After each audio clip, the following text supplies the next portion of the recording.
Ceci est la parole de Dieu. Elle est invincible. C'est elle qui m'a créé. C'est elle qui a tout créé. Elle est ma vraie nourriture. Ma vraie boisson. Telle que Jésus me l'a révélée. Dans Jean chapitre 6 verset 55. Gloire au Père qui me l'a donné. Gloire au Fils qui est cette parole qui s'est laissée pour moi. Gloire au Saint-Esprit, Dieu, qui est mon enseignant et qui me révèle les mystères de cette parole. Gloire à la Trinité Sainte, un seul, unique et vrai Dieu. Mon Dieu, maintenant et pour les siècles sans fin.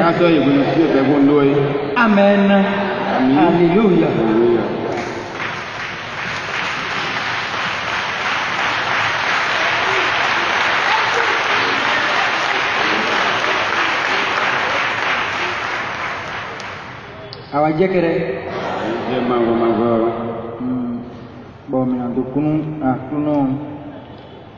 Nous allons donc bénir le Seigneur pour ces différentes paroles qu'il nous a encore données pour la date d'aujourd'hui. Nous allons donc bénir le Seigneur pour ces différentes paroles qu'il nous a données pour la date d'aujourd'hui.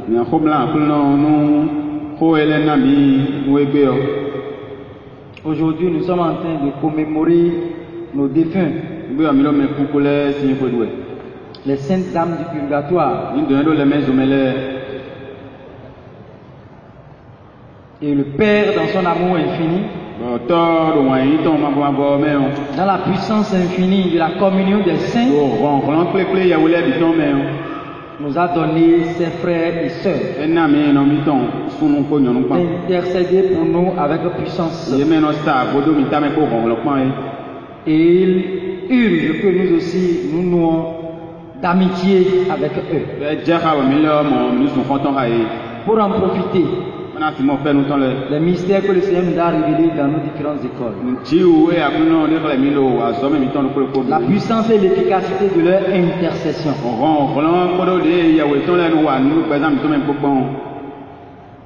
Toi, tu as demandé leur secours aujourd'hui.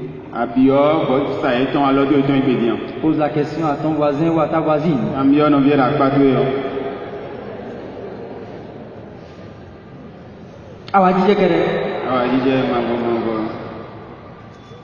La parole de Dieu dit dans Ésaïe, ce que nous avons écouté aujourd'hui, Ésaïe 25, verset 6 à 10a.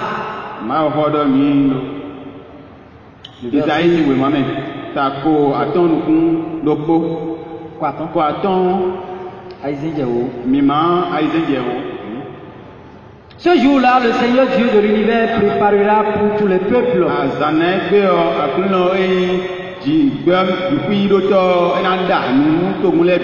sur sa montagne un festin de viande,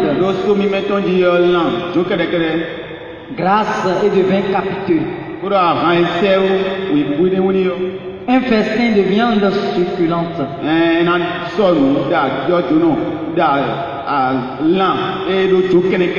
et de vin décanté.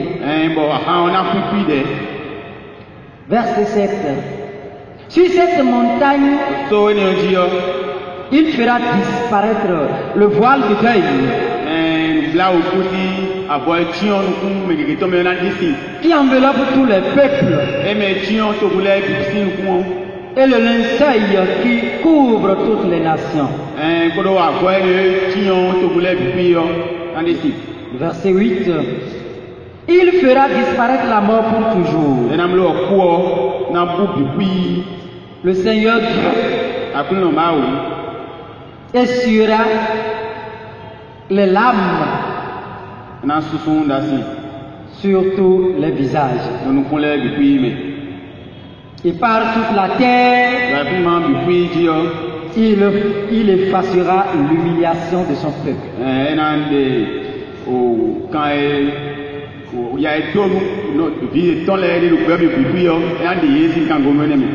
Le Seigneur a parlé.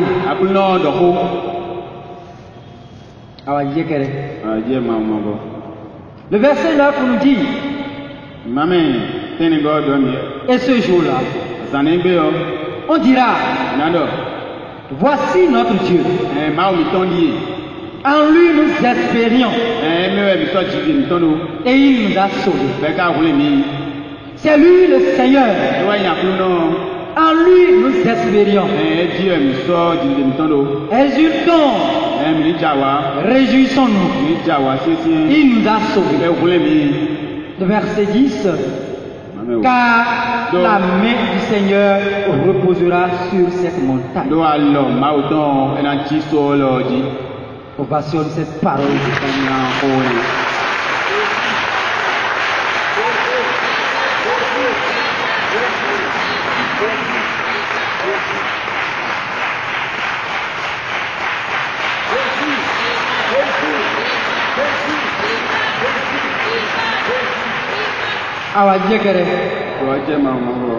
Mon frère, ma soeur, cette parole du Seigneur, arrivé à la maison, je voudrais que tu les reprennes.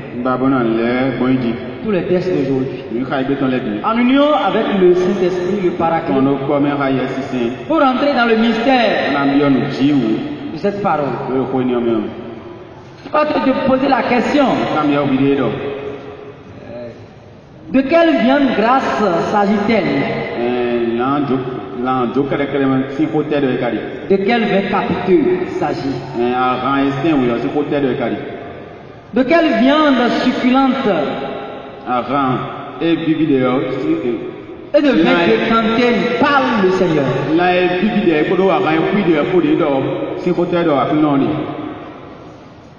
Tu n'as pas la parole de Dieu. Tu n'as pas cette viande. Tu n'as pas ce vin décanté. La vraie nourriture, c'est la parole de Dieu. La vraie poisson, c'est la parole de Dieu. C'est le pain qui est descendu du ciel. Et ce pain se nomme le lion de la tribu de Juda. Le rejeton de David. Fils de David. Rocher frappé. Désiré des collines. Époux des âmes. Celui qui est venu pour nous donner la vie et que nous l'ayons en abondance. C'est Jésus-Christ de Nazareth. Il n'y a pas deux. Allons dans Jean 6, verset 55. Très rapidement.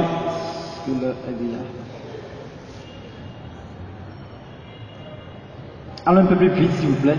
Très rapidement.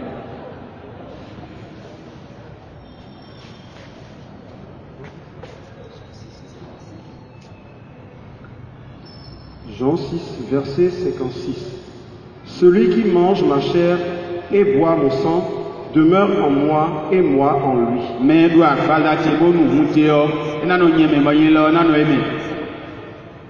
Verset 55. Verset 54. Celui qui mange ma chair et boit mon sang a la vie éternelle. Et moi, je le ressusciterai au dernier jour. Verset 55. Car ma chair est vraie nourriture et mon sang vraie boisson.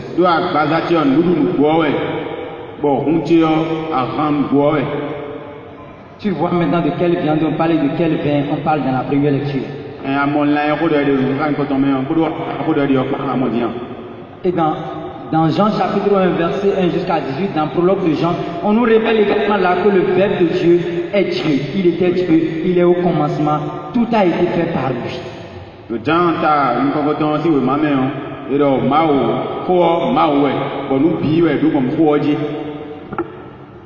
Mon frère, ma soeur, ce n'est pas à tout le monde que le Seigneur va essuyer les larmes.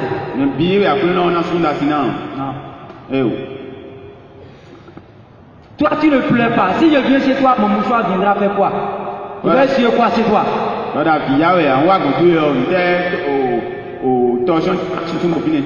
La personne est en train de sourire. Il ne pleure pas. Je viendrai le consoler pour quelle raison? C'est les bienheureux que le Seigneur va combler. Ceux qui vont souffrir ici, ceux qui vont peiner.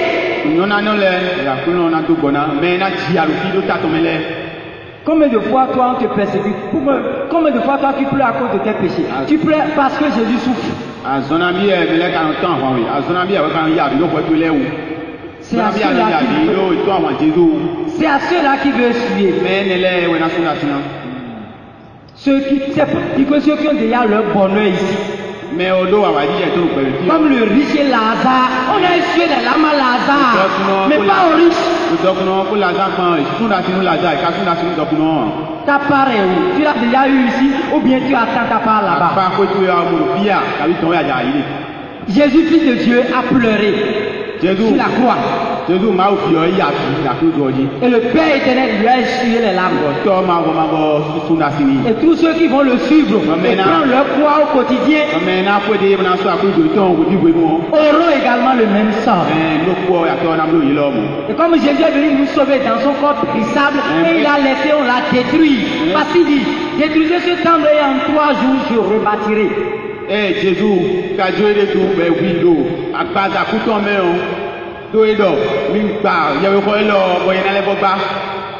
Voilà ce qu'il a fait. Et si tu acceptes de porter la croix à ça, sur tout ce qui est périssable dans ton corps que tu vois, il va tout détruire et tu deviendras un corps glorieux comme lui à la résurrection.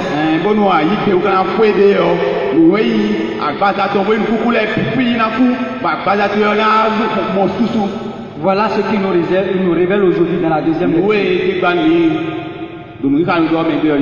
Mon frère, ma soeur, le temps qui nous est parti est venu à son terme.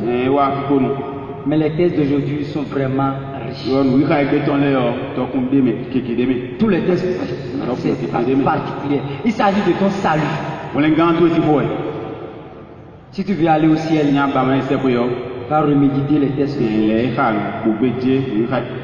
que l'Esprit Saint même nous conduit dans la profondeur de ces mystères.